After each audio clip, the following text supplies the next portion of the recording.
En el corazón de Madrid. Bajo el sol implacable de un mediodía de verano. María se plantó frente al espejo del vestidor nupcial.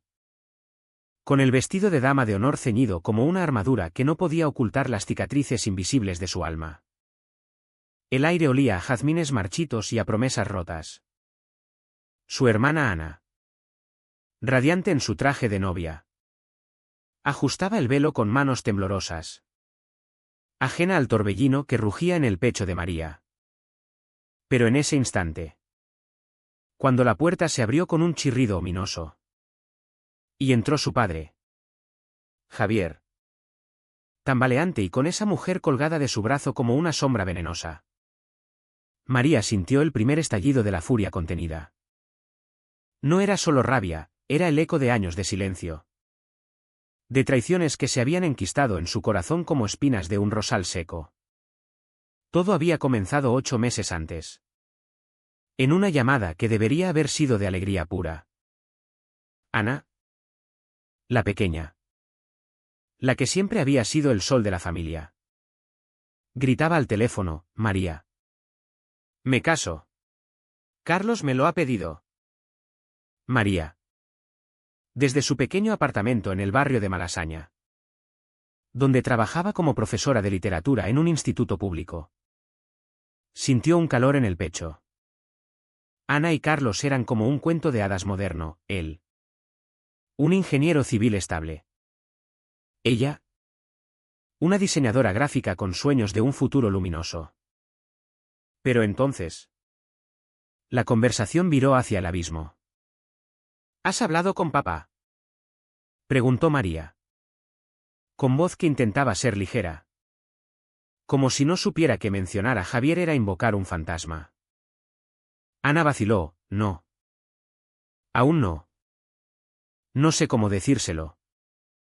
El divorcio de sus padres, 3 años atrás, había dejado a Javier hundido en el alcohol. Un hombre que antes era un respetado contable en una firma mediana, ahora reducido a un espectro que deambulaba por bares de barrio, con novias efímeras que olían a oportunismo. María, siempre la protectora, la que había absorbido los golpes emocionales como un escudo humano, ofreció estar presente. Iré contigo. No estás sola. Pero en ese acto de lealtad, sin saberlo, plantó la semilla de una venganza que la consumiría. 2 días después, en la puerta de la casa de Javier en las afueras de Madrid, un chalet deteriorado que olía a humedad y a whisky barato. Las hermanas se miraron con nerviosismo. Javier abrió, con el pelo revuelto y los ojos inyectados en sangre, abrazándolas con un hedor que hacía arder las fosas nasales. «Mis niñas», exclamó. Pero su voz era un eco hueco. Dentro, el salón era un caos, botellas vacías como trofeos de derrotas, envases de comida rápida apilados como ruinas. Ana, con voz trémula, soltó la noticia: papá, Carlos me ha propuesto matrimonio. ¿Nos casamos? Javier parpadeó, confuso. Y luego una sonrisa torcida iluminó su rostro. «Mi pequeña se casa», bramó, abrazándola con torpeza. Pero entonces, desde el pasillo, surgió ella, Elena, la novia de Javier. Alta, con cabello teñido de rubio platino y rasgos afilados como un cuchillo de cocina. Se apoyó en el marco de la puerta con una sonrisa que no llegaba a sus ojos. «Javier. Cariño. ¿No me presentas?» Elena se acercó, envolviendo a Javier con uñas largas que se clavaban en su manga como garras. Encantada. «Chicas. Javier me ha hablado tanto de vosotras». María sintió un nudo en el estómago. Esa mujer, apenas unos años mayor que ella, exudaba un aire depredador, como esas viudas negras que tejen telas en las sombras. No era amor lo que veía en sus ojos. sino cálculo. La visita se arrastró en un tenso intercambio de banalidades. Hasta que escaparon al coche. Ana rompió a llorar. María. ¿Qué hacemos? No puedo tener una boda con papá así. María la abrazó. Jurando en silencio, lo arreglaremos. Tu día será perfecto. Pero en su interior. Una voz susurraba que las promesas rotas tienen un precio alto. Los meses siguientes fueron un torbellino de preparativos. Pero bajo la superficie bullía la tensión. María. Al lado de Ana en cada paso eligiendo flores en el mercado de San Miguel. Probando tartas en pastelerías tradicionales. Diseñando el sitting plan como un rompecabezas imposible. Sentía el peso de la familia fracturada. Una noche. Mientras revisaban invitaciones. Ana confesó, ¿crees que papá vendrá sobrio? María quiso mentir. Pero las visitas recientes a Javier cada una peor. Con Elena susurrando veneno en su oído la ahogaban. Eso espero. Por ti. Pero la esperanza. En España. Se dice que es como el sol de invierno, ilumina. Pero no calienta. Elena avivaba las llamas, en la fiesta de compromiso. Animó a Javier a soltarse. Resultando en un escándalo con un tío de Carlos. Casi a puñetazos. Elena convenció a Javier de comprar un traje carísimo. Endeudándolo más en un país donde la crisis económica aún muerde. Su novio. Pablo. Un médico residente en el Hospital Gregorio Marañón. La apoyaba, no puedes controlarlo todo. Amor. Estás haciendo lo que puedes. Pero María. En sus noches de insomnio. Rumiaba el dolor, el silencio de Javier ante el divorcio. La traición implícita de elegir el alcohol sobre sus hijas. Una tarde con su amiga Lucía. En una cafetería de Chueca. Desahogó, hay algo podrido en Elena. La oí hablando de un gran golpe, por teléfono. Lucía frunció el ceño, ¿crees que lo está estafando? Lo descubriré. Juró María. Y así comenzó su obsesión, noches escudriñando redes sociales. Llamando a viejos amigos de Javier. Incluso revisando su correo en visitas furtivas. Lo que desenterró fue un horror, Elena tenía un historial de enganchar a hombres vulnerables. Vaciando sus cuentas y evaporándose. Había dejado un rastro de corazones rotos desde Barcelona hasta Valencia. Y ahora apuntaba a su familia como un buitre al cadáver. El día antes de la boda. En el salón de eventos en las colinas de Madrid. Ana y María ultimaban detalles cuando Javier irrumpió. ¿Ebrio? Con Elena pegada como una lapa.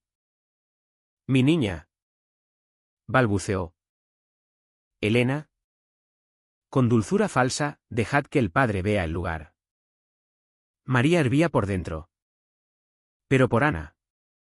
Calló. Lo manejaré yo.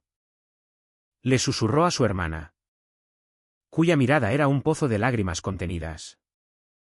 La promesa se rompió al amanecer del día de la boda. María llegó temprano. El sol filtrándose por las vidrieras como una bendición falsa. Ayudó a Ana con el vestido. Admirando su belleza, estás radiante. Su madre. Isabel. Entró, preciosa. Pero entonces. Javier y Elena aparecieron. María intentó bloquear, papá. Ana se está preparando. Elena insistió, un momento padre-hija. En el vestidor.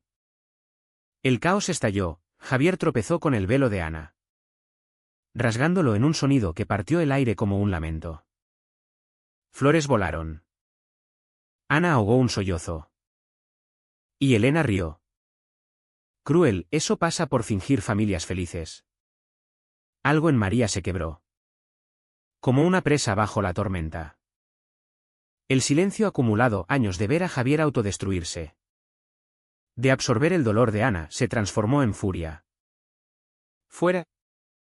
rugió, avanzando. Elena escupió, ¿o qué? María.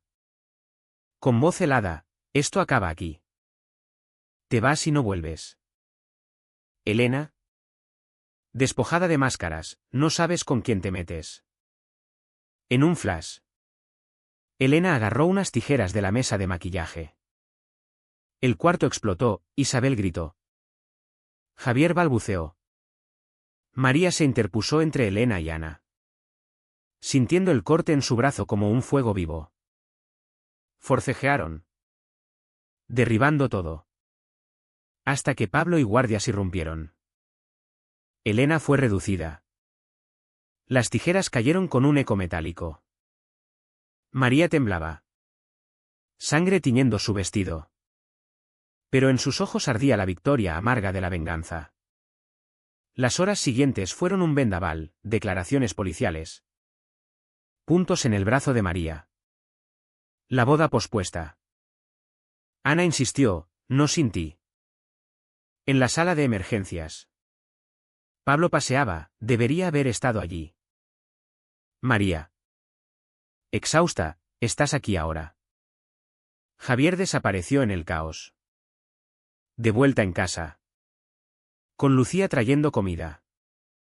El grupo se reunió, sanamos juntos. Dijo María. Pero en la noche. Un mensaje de Javier, lo siento. Me ingreso en rehabilitación. ¿Os quiero? María sintió el torbellino, perdonar la traición. ¿El silencio que las había herido? El precio de elegir venganza era alto, una boda arruinada. Una familia en ruinas. Pero también liberador. Al cerrar los ojos. Acurrucada con Pablo. Supo que el camino sería largo. Marcado por daños psicológicos que no se curan con palabras. La venganza no era dulce, era un fuego que quema a todos. Pero a veces. En el silencio roto. Nace la fuerza para reconstruir.